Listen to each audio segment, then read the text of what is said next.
Bonjour tout le monde, bienvenue à ce nouvel épisode de TW 2016, édition WCW 1993. C'est le Go Home Week avant notre prochain pay-per-view qui va être Fall Brawl, effectivement. On va regarder qu'est-ce qui s'est fait lors de nos derniers shows. On a commencé à World Wild qui a fait un 80. Main Event, La Parka a battu Robert Gibson, Mike Rotundo et Dean Malenko dans un Fatal 4-Way pour devenir le #1 contender au titre télé à Fall Brawl. Shane Douglas a battu le Dirty White Boy et Johnny Hayes a battu Bob Holly. Power Hour a fait un 78 dans le main event. Rick Rude a battu Scott Hall dans un décevant main event. Les Smooth Operators ont battu Jushin Thunder Liger et Rey Mysterio Jr. Et le Lightning Kid a battu Chris Benoit. Saturday Night qui a fait un 94, un de nos meilleurs shows télé qu'on a jamais fait. Steve Austin et Sid Vicious ont fait un no contest avec la Hart Foundation. Intervention de beaucoup de monde, mais surtout ce qui compte c'est que Barry Windham s'est révélé être le lutteur masqué qui attaquait Austin, Vicious, Sting depuis des semaines. Dan Severn a battu Cactus Jack pour garder le titre télé. Conan a battu Killer Kyle et les Head Shrinkers ont battu Fit Finlay et Dustin Rhodes. Donc, nos champions des États-Unis est toujours Steve Austin, prestige de 100, une défense de titre. Champion Cruiserweight, prestige de 71 et 15 défenses de titre, c'est toujours Jushin Thunder Liger. Le champion du monde avec un prestige de 100 et 4 défenses de titre, Ric Flair. Les champions Six-Man Tag, Steve Williams et Honor the Flag, 4 défenses de titre pour un prestige de 90. Nos champions par équipe, Kenta Kobashi et Scott Hall, prestige de 87 avec une défense de titre. Et le champion télé, Dan Severn, prestige de 85 et une défense de titre également. Bon, niveau moral, je dirais Scott Hall, on va lui donner un petit montant, un petit remontant. Je sais pas si ça va être assez, ça l'est pas. Comme là par exemple, il y a Robert Gibson qui se sent isolé et tout ça. Alors, Robert Gibson, j'aimerais ça qu'il quitte éventuellement mon roster, donc je vais pas l'aider. Je vais le laisser triste. Terry Taylor, par exemple, lui je l'aime bien, fait que je vais lui donner un petit 3000. Je sais pas si ça va le rendre finalement heureux. Non. Et prochain show Worldwide, gros main event, Cactus Jack contre Shawn Michaels. Je pense que ça devrait être un bon match. Et ouais, on va avancer jusque là. Ricky Rice, lui, il me semble, il était à la PWA, mais il a été à la AWA vers la fin avec un autre dude que je me rappelle pas. C'était une équipe comme assez ordinaire. Oh, WWF One Night Only. 79. Sergeant Slaughter et Michael Hayes ont battu les Legion of Doom dans le main event. Les Twin Towers ont battu les Nasty Boys pour un 80. Texas Tornado et Rick Steiner ont battu Aku et le Barbarian. Ok. Jim Neidhart et Dino Bravo ont battu Team Edge. Team Edge, c'est quoi ça? C'est Big John Studd et Ken Patera qui doivent être vieux puis finis là-dedans. Là. 42 de brawling. Stamina 47. Rick Martel a battu Bob Orton Jr. pour garder le titre intercontinental. Ils ont vraiment ramené plein de vieux noms. Là. Orient Express ont battu Coco Beware et Brian Costello. Tito Santana a battu Nails. Jim Duggan a battu Sam Houston et Brutus Beefcake a battu Saba Simba. C'est pas très impressionnant.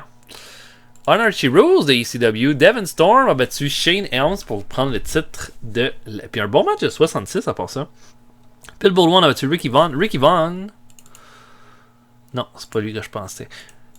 Bruno Sassy et Mortis ont battu Tazmaniac et Brad Batten. Brad Batten qui a un jumeau qui est Bart Batten. Il était pas vilain, eux autres. Je me rappelle d'eux à la Smoky Mountain Wrestling. Dances with Dudley a battu Rockin' Rebel pour le titre télé. Qui Glenn Osborne a battu Dog. Dog? Yo Dog. Bad Crew #1. Son nom c'est Dog. Quand même pas si pire. Tony Atlas puis Road Warrior Animal sont blessés à la WWF. Warlord a fait .87. Moi ça me va tout ça.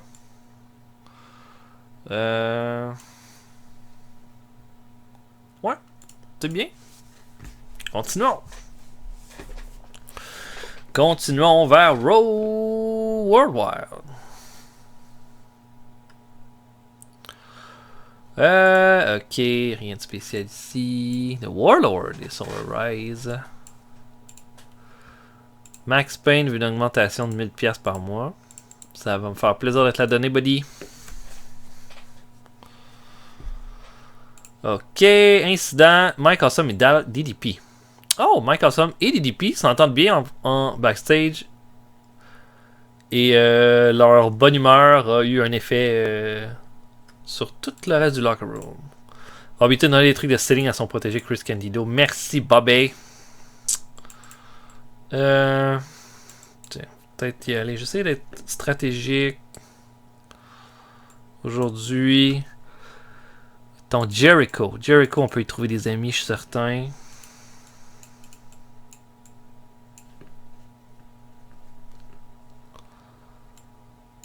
Je pense à quelqu'un comme Crusher Kong, comme Conan, comme La Parka.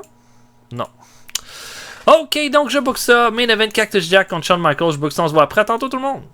Ok, on commence ça. Pre-show. Glenn Root de notre développement affronte le Dirty White Boy. Le Dirty White Boy va terminer ça avec un Brainbuster à 8 minutes 1. Dirty White Boy qui m'impressionne avec ses performances dernièrement. Clairement, c'en est un qui a un certain potentiel dans notre roster. Du moins, juste si c'est au niveau du in-ring. Mais je pense qu'il est bon en promo aussi. Donc 59 pour ce match-là. Doc Furnace affronte Hawk Myers, mais bon match de 70 avec un Furnace qui va l'emporter avec un German Suplex. Je suis impressionné de cette performance-là. Puis je commence à tester Furnace Lafont en solo parce que j'ai comme l'impression qu'en équipe, l'équipe a juste pas vraiment assez de charisme pour être au top. Mais que peut-être en solo, il y a plus de potentiel. En tout cas. Ou peut-être d'autres équipes. Je sais pas. 70 pour ce match-là. 64 pour le match entre Ray Lloyd de notre développement et Conan. Conan qui va le battre avec un Tequila Sunrise à 7 minutes 5. Ray Lloyd va améliorer son performance skill. Et dans les combats, Roddy Piper, qui fait une rare apparition en pre-show, va affronter Kensuke Sasaki, va le battre avec un Sleeper Hold à 6 minutes 50. Bon match de 76. On ouvre ça avec une promo de Chris Jericho là, qui est bien...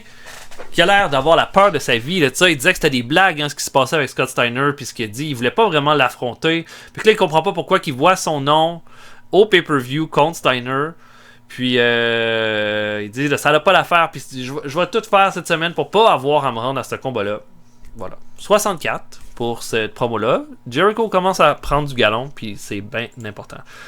Combat par équipe, Dustin Rhodes et Killer Kyle affrontent les Taylor Twins et un bon match de 82 avec les Taylor Twins qui vont l'emporter après, là, qui vont frapper. Un qui va frapper Dustin Rhodes avec un coup de chaise alors que la pin ne va pas regarder. Là, ils vont faire un switcheroo et puis David Taylor va faire le pin sur Dustin Rhodes. Ça va se terminer là-dessus. Dave Taylor avec la plus grosse performance avec un 79. Bon match. J'ai rien pour ces 4 lutteurs-là, mais des performances comme ça me convainc de les garder dans le roster, assurément.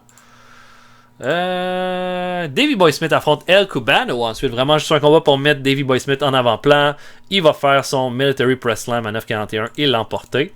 Davey Boy Smith va être dans un gros combat, là, le War Games au pay-per-view, mais je pense qu'il n'a pas été officiellement annoncé. En tous les cas, on verra bien. Main event 80 seulement entre Cactus Jack et Shawn Michaels. Probablement parce qu'il n'y a pas de storyline associée à ce combat-là, effectivement. Mais Shawn Michaels va l'emporter clean avec un Sweet Shine Music à 18 minutes 3. Après le combat, Shawn Michaels veut refaire un autre super kick, mais au moment de le faire, Shane Douglas arrive, attrape la jambe de Michaels, le fait tourner et lui fait ensuite un Pittsburgh Plunge.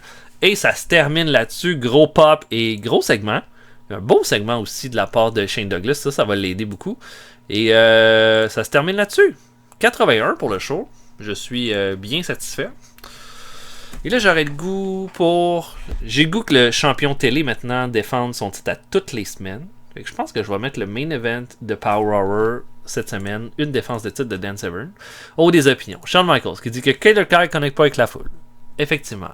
C'est probablement le vrai. Mais Cody Hamilton dit que Killer Kyle est en train de devenir un bon lutteur. Puis Dustin Rhodes dit que David Taylor ne connecte pas avec la foule. Bon, ok. C'est méchant, tout ça. C'est super méchant ce que vous dites. On l'aime, Killer Kyle. Il est avec nous depuis le début. Hein? C'est un de nos rares lower card qu'on a gardé depuis le tout début de la game. Bon, fait que je veux que Dan Severn soit là. Qui va-t-il affronter pour défendre son titre? Great Sasuke? C'est un bon match, hein?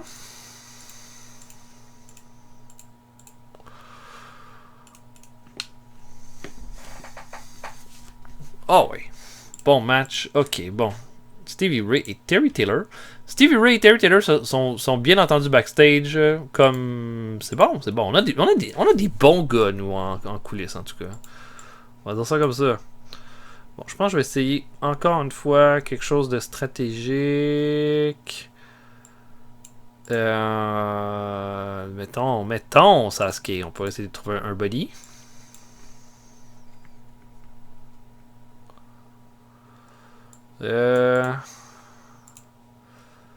Peut-être quelqu'un comme Biff Wellington? Non. Ok, donc, Power, le titre télé en jeu, Great Sasuke contre Dan Severn, j'ai beaucoup on se voit après, à tantôt tout le monde. Ok, pre-show, Kevin Quinn, lutteur local, affronte Chris Jericho. Jericho va le battre avec un Lion Tamer à 7 minutes 59. Il améliore son performance skill en même temps, bonne nouvelle.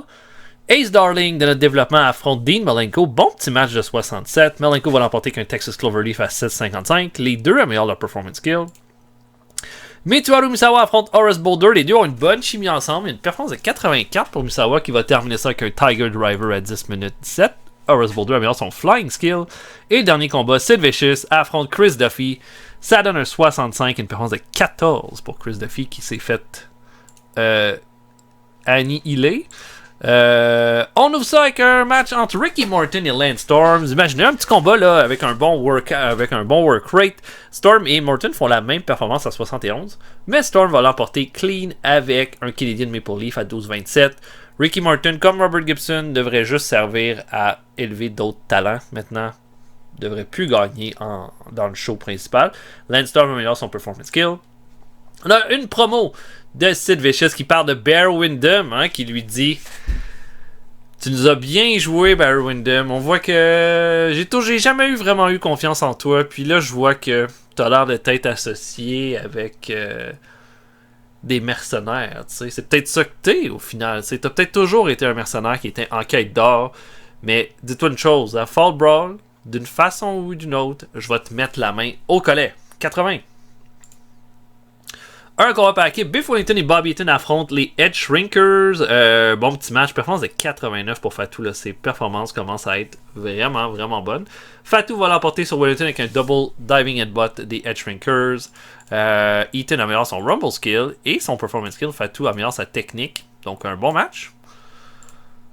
Et le main event de Great Sasuke et Dan Severn fait un 86. Je suis très content de voir ça.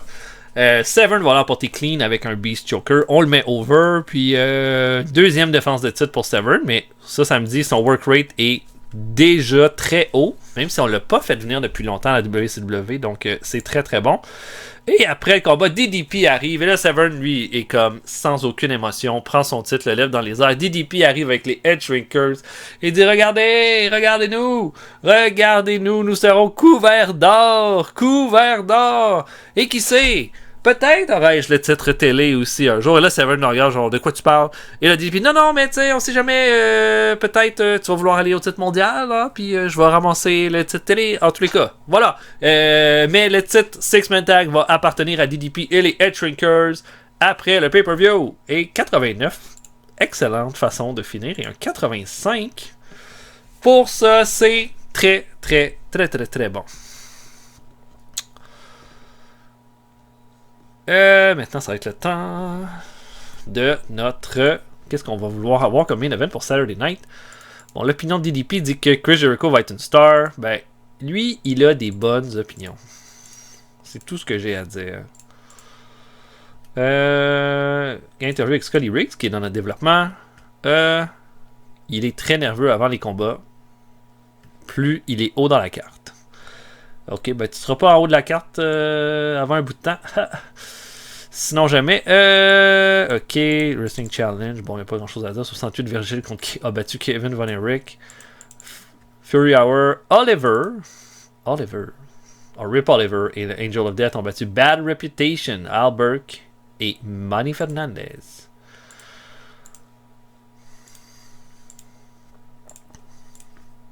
Ok.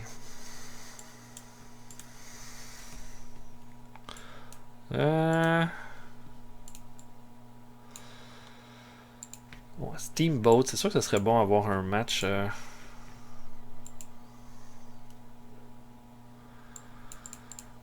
Steamboat Kurt Hennig. en main event. Ben oui. Ben oui. Puis là, il me semble...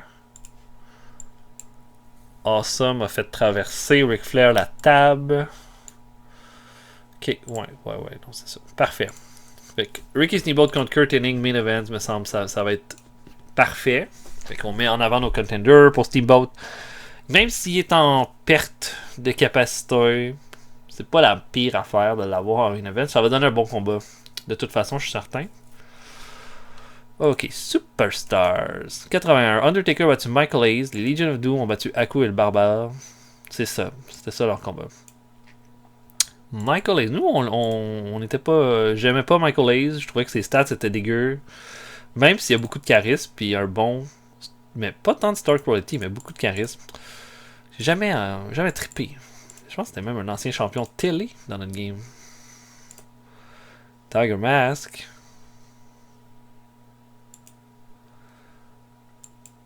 Satoru Sayama.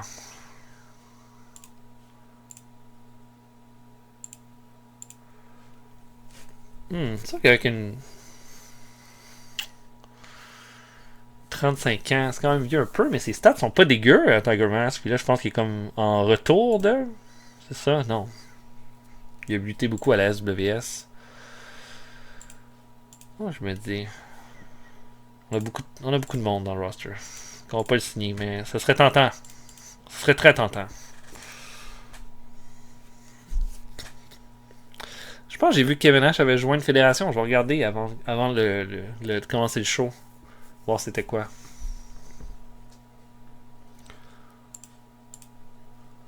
NJPW ont fait une offre à Tiger Mask. Fait que je pense qu'ils vont le signer long terme. Ça va être ça. Douglas veut une augmentation de 4000. Victor Zandia veut une augmentation de 1030. 50%. Il est pas content? You can get the fuck out! Kevin. USWA. OK. Ouais, c'est pas une petite fédération, fait que ça devrait quand même être cool pour lui. Puis ça va le mettre. Il va être la top vedette, la USWA, c'est certain. Mais tu vois, la WWF l'a pas signé. Clairement, il doit pas être si intéressant que ça. Ok. Conan et Stenson. Conan a été une merde. Puis a punché Stenson. C'était une mauvaise geste puisqu'il s'est fait tabasser. Je vais te donner une amende. Il est pas content. Eddie Guerrero pas content. Rey Mysterio pas content. Louis Piccolo pas content. Mais Stenson est content. Ok, moi je vais gérer du monde pas content. Bobby Eaton a donné des trucs à son protégé pour travailler en heal. On aime ça. Bon, là je vais aller au hasard Balthazar. Vampire Warrior. Missy Hyatt. Non. Ok, main event Steamboat contre Kurt Hennig. Je book ça, puis on se voit après. À tantôt, tout le monde. Ok, on commence ça. Hurricane Smith, lutteur local, affronte Psycho 6. Smith avait un peu de popularité dans la région, donc je me suis dit je vais le faire gagner. Psycho 6 qui a besoin d'overness. Psycho 6 va l'emporter avec un guillotine leg drop et Hurricane Smith était à moitié mort à la fin de ce combat-là. Donc voilà, 1.38, c'est pas très fort. Les Headbangers, donc Warrington et Glenn Root, lutteur local, affrontent les Colossal Kongs. Les Colossal Kongs vont l'emporter avec un Awesome Kong Splash sur Glenn Root et des belles performances. 57, 35, ça va. Regardez ça. Crusher Kong meilleur, sa technique, son flying skill, sa performance skill. Awesome Kong, sa technique, son flying skill et Glenn Root, son performance skill. On aime ça. Ça, on aime ça. Ultimo Dragon affronte Bad Crew Number 2. Bad Crew Number 1 qui était Dog dans ce que j'ai vu à la ECW. Ultimo Dragon va faire un SI Moonsault à 9.53 pour l'emporter. Performance à 65. Et dernier combat de pre-show, Arn Anderson affronte Kensuke Sasaki. Anderson va l'emporter avec un DDT. Puis on va revoir Anderson plus tard dans le show. Performance de 85 pour Anderson qui est extrêmement solide. On ouvre ça et Arnold Schwarzenegger est là et invite les deux, Steve Austin et Big Van Vader, là, qui ont vraiment là, tout démarré les conflits. Les deux vont venir au ring et Barry Windham va accompagner Big Van Vader et il est smug là, et là tout le monde le déteste. Schwarzenegger dit que les deux, vous avez vraiment démarré, fait de la merde un petit peu partout là, à cause que vous étiez pas capable de régler votre combat à vous deux. Là, vous avez embarqué des lutteurs là-dedans, puis et là, Barry Windham va arracher le micro d'Arnold Schwarzenegger, puis il va lui dire « Excuse-moi, Arnie, mais là, je pense que c'est ce que le monde veut entendre. C'est pourquoi Barry Windham a fait ce qu'il a fait la semaine passée. » Et Arnold Schwarzenegger va immédiatement arracher le micro de Windham pour lui dire « Non, Barry Windham, t'as voulu faire ce que t'as fait, je te donne pas le droit de m'enlever mon micro, puis tu vas prendre ton trou, puis si jamais tu redis un autre mot, je te retourne où est-ce que t'étais, puis je te dis une chose, on ne verra plus jamais sur un ring la WCW, le Windham est insulté, blablabla.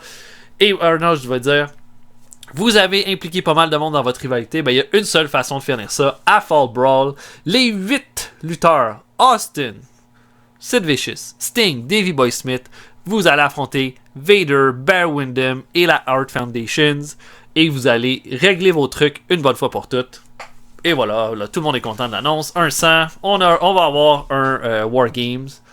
Et voilà, ça commence fort.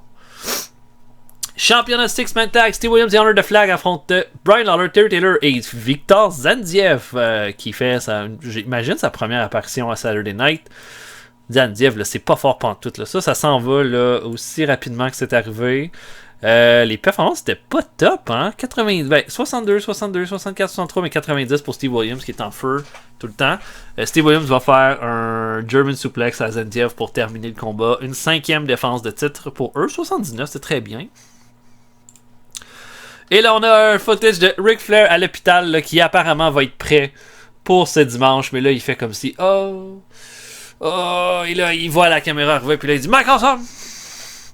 T'as fait ce que tu m'as fait. Tu m'as attaqué de dos, hein? Tu penses que parce que t'es jeune, plus grand, plus fort que moi, tu penses que tu peux battre le Nature Boy? Ben, il y a une chose qu'il va falloir que tu comprennes. C'est que d'abord, on est 4 dans ce combat-là. Puis je vais espérer que Ricky Steamboat et Kurt Hennig s'entretuent dans le main event parce que ce que je veux, c'est profiter de n'importe quelle largesse que je peux avoir. Puis moi, de ce que j'ai vu, c'est que t'étais sans aucun... Tu réagis avant de penser, Mike Awesome. Puis le dernier qui a fait ça, c'était lui, l'ancien champion de la WCW, puis j'y ai pris son titre. Et voilà. Et voilà, un 100. Nos segments sont complètement cinglés. Rick Rude affronte Kenta Kobashi. Bon match de 80. Je voulais faire gagner Kobashi. Rick Rude voulait vraiment pas. Donc, j'ai fait gagner Rick Rude. Dans le fond, Kobashi va être en plein contrôle.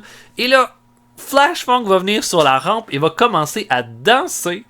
Et là, ça va complètement distraire Kobashi. Et Rude va en profiter, faire un Rude Awakening et l'emporter. Voilà, Kobashi améliore son performance skill. Un peu déçu parce que je voulais profiter de ça pour faire élever Kobashi, mais il a peut-être fallu que je le mette contre un autre adversaire.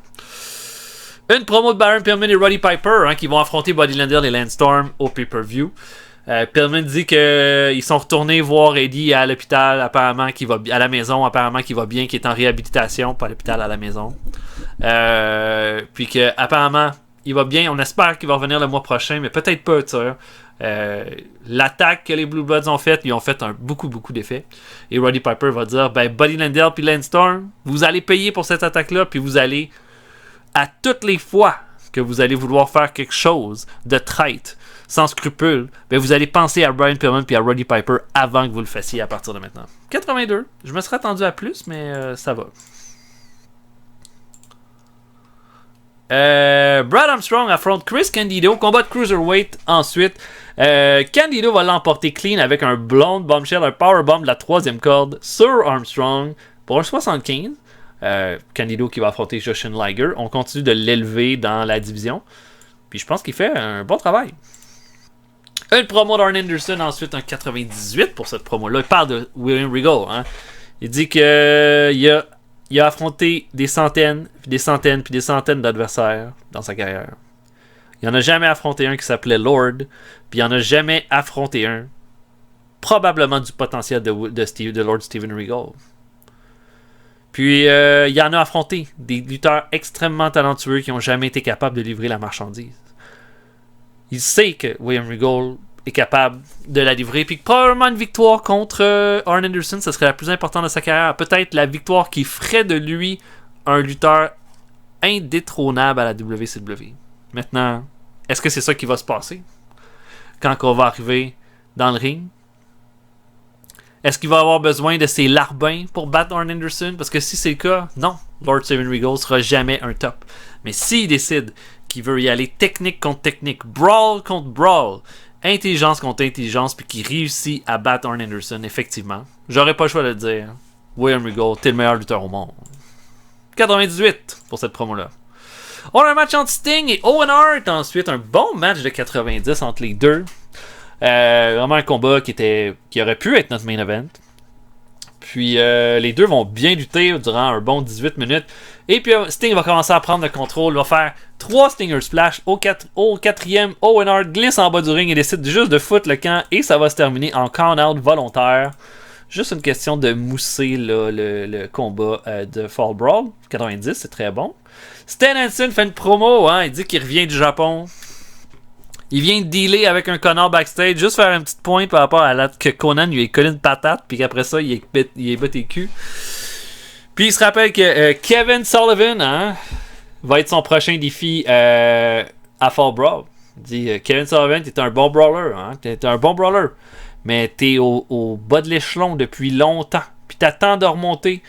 Puis moi, ben, je viens de devenir champion, je viens de finir mon règne de champion par équipe, puis je me dis, un bon brawl, je pense que c'est ça que j'ai besoin. Puis je suis content qu'on s'affronte ce dimanche, Kevin Sullivan, parce que ça fait longtemps que j'ai pas détruit quelqu'un. Puis ça va me faire plaisir de le faire pour toi. 95 pour cette bonne promo. Et la main event entre Ricky Steamboat et Kurt Hennig fait un 89. Steamboat a perdu beaucoup, là. Mais c'est quand même 89, c'est quand même très bon, là. Puis dans un combat comme bien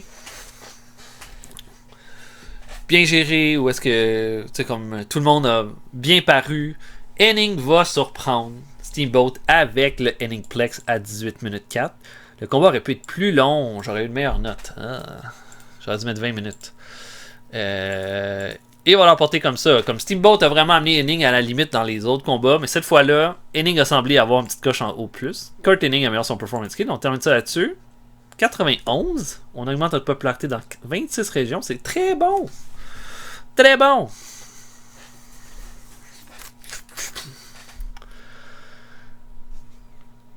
Debbie Tanner, je connais pas du tout. Ok, pas rien de spécial. USWE, est-ce que Kevin Nash a commencé à lutter? Non. Kevin Nash? Non, Larry Zbyszko est là. Oui, c'est vrai. Je m'en rappelle qu'il était là.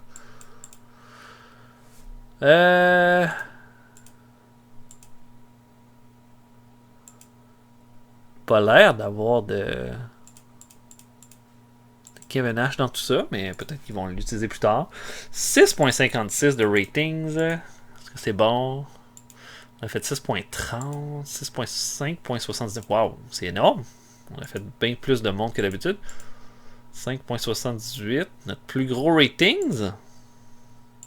Wow, ok. Bon, on avait une grosse carte aussi dans ce show-là. Juste avoir Sting, Owen Hart contre Kurt Hennig puis Steamboat, c'est quand même un double main event. Ok. Ok, donc ça veut dire que la prochaine étape va être le pay-per-view. J'espère que vous serez des nôtres pour ce moment-là. J'ai bien hâte de faire ça. Puis on va se voir pour un prochain épisode bientôt. Salut tout le monde. À la prochaine.